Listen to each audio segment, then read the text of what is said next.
Oke, Terima kasih. saya mau juga minta tanggapan dari Mas Toto. Tadi kalau Mas Gun-Gun menyebutkan ada Ya. juga pasti agenda 2024, ada kesepahaman yang kemudian akan mencoba dibangun.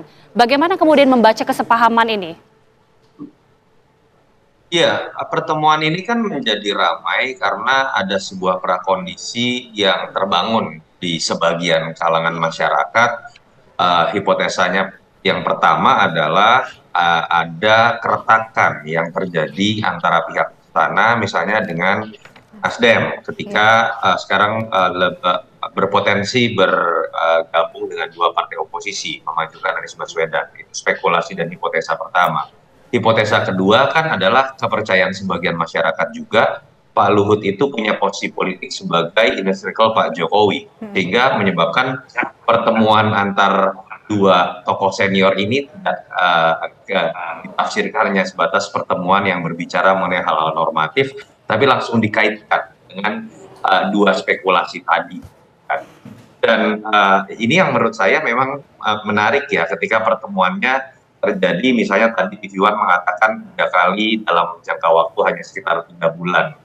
Dan pertemuannya pun sebetulnya kalau dikatakan terbuka sekali tidak, karena tidak ada konferensi pers sesudahnya.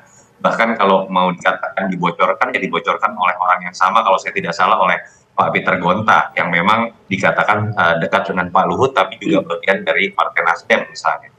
Dan apakah isi pertemuannya hanya sebatas masalah kebangsaan? Kalau hanya sebatas masalah kebangsaan, biasanya secara komunikasi politik itu akan dilakukan secara terbuka, lalu kemudian diikuti oleh konferensi pers bersama-sama untuk menjelaskan apa sih hal-hal produktif yang sudah dibicarakan.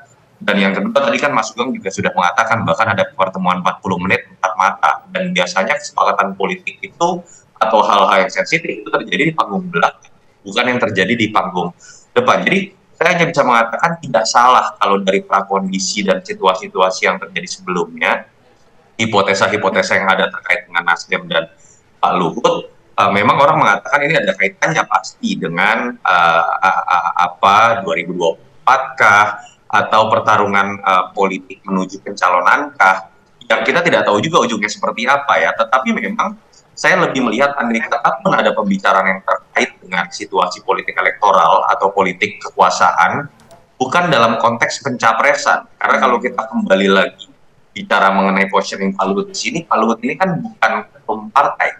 Berbeda kalau kemudian Pak Bang Surya ketemunya misalnya dengan Pak Prabowo atau bertemu dengan Ibu Mega.